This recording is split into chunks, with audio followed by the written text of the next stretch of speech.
Welcome everyone. In this video, I'm going to answer the two biggest questions you have about Holy Priest. First, is Holy Priest good in 10.2? And second, how can you maximize your effectiveness in keys so you keep getting invited back? Let's jump right into it.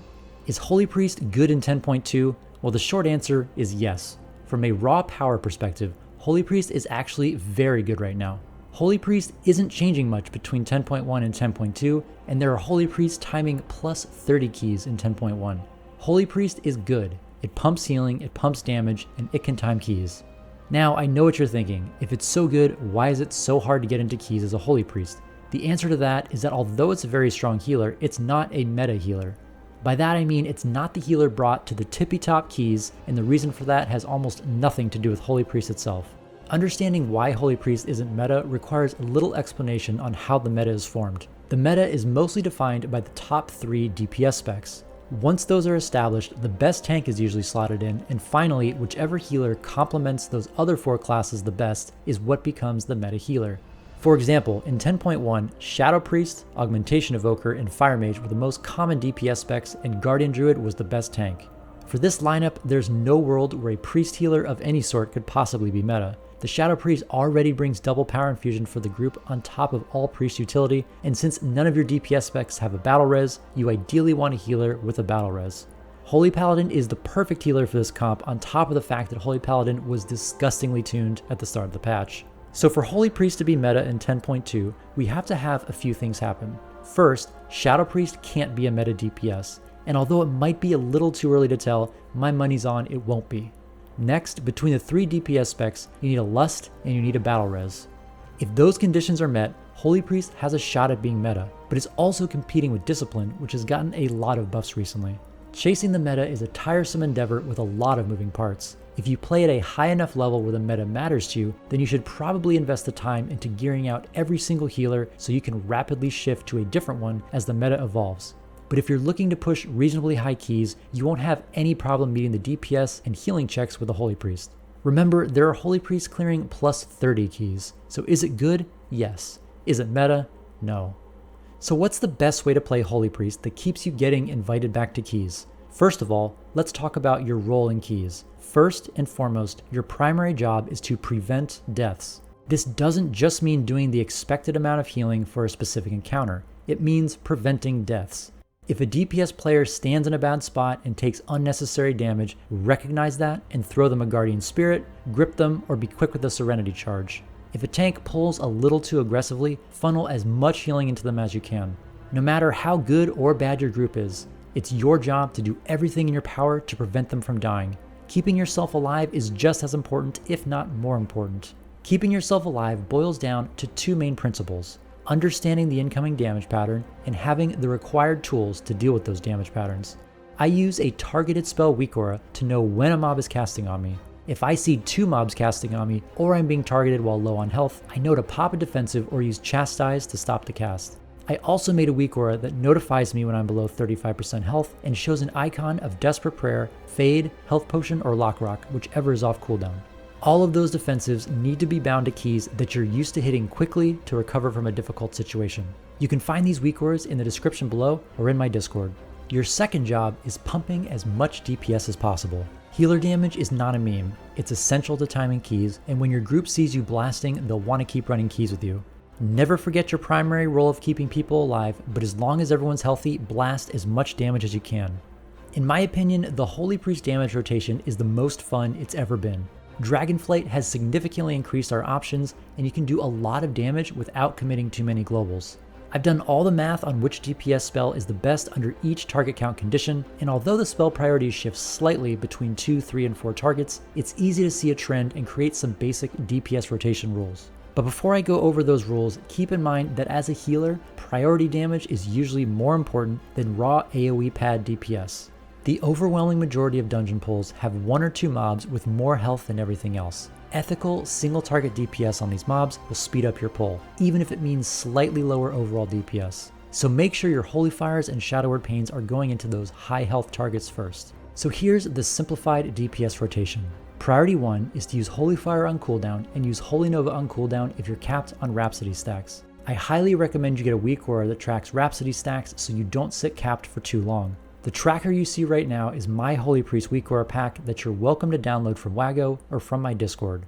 Rhapsody was significantly buffed and only takes 20 seconds to accumulate full stacks. After these, I like to use my Imperial Blaze and spread the 3 Holy Fires to separate mobs, since the dot timer can get really high on one target and it can die before the damage is done. Of course, just send all 3 into a single target mob.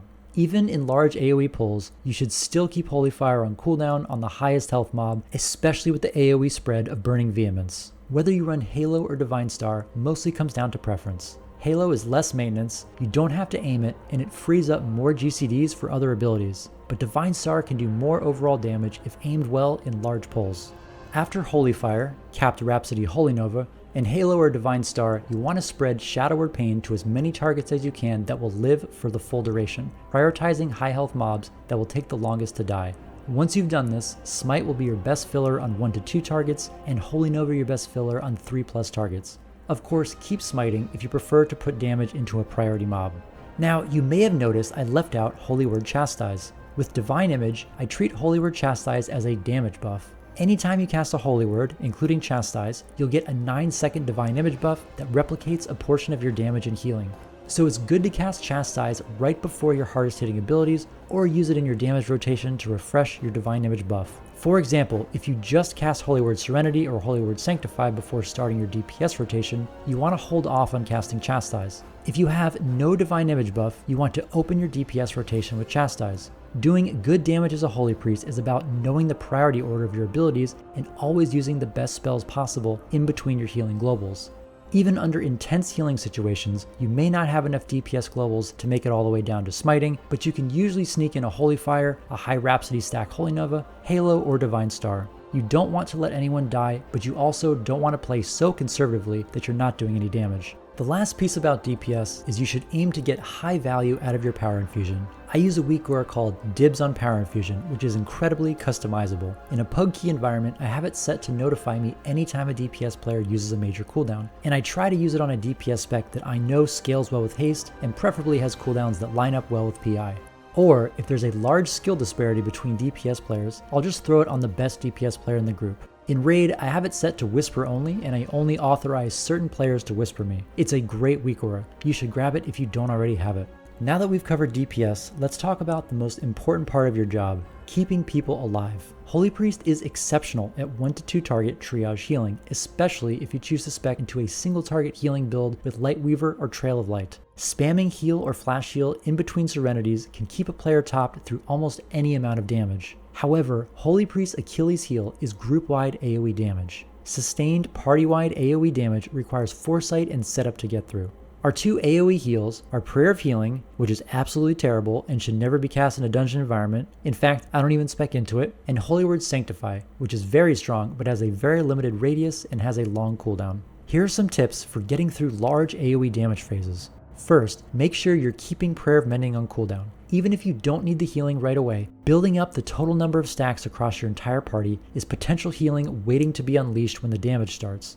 Second, try not to be frivolous with your Sanctify charges. Overall HPS is not the goal in keys. Make sure you have 1 to 2 charges of Sanctify when you really need them. Third, plan out your Apotheosis so you can get the Holy Word resets when you need them most. Fourth, if you're talented into Divine Hymn, don't forget that its healing isn't enough to heal through most mechanics, but it's great for precasting before a damage event for the healing bonus. And finally, once you're out of Sanctified charges, you're down to single target healing spells. So focus the players who aren't committing defensives, or use Guardian Spirit to keep someone alive who you won't be able to heal. And just like I mentioned before with Holy Word Chastise, don't forget about the Divine Image buff for 9 seconds after casting any Holy Word. While you may not be able to spare the global for Chastise, spreading out your Sanctify and Serenity charges for better Divine Image uptime will help your overall throughput.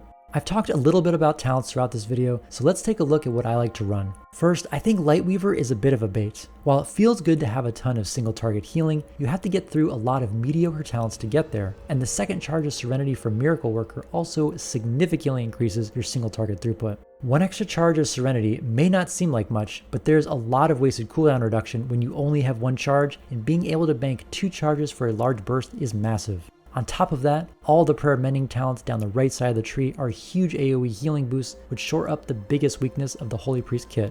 I hope this video helps shine a little bit of light on how Holy Priest is performing and how to get the most out of it in keys. I personally really enjoy where the spec is at, even if it's unfortunately not in the top push meta. If you have any questions at all, please don't hesitate to ask in the comments section below, or ask in my Discord or while I'm streaming here on YouTube or on Twitch. Good luck and thanks for watching.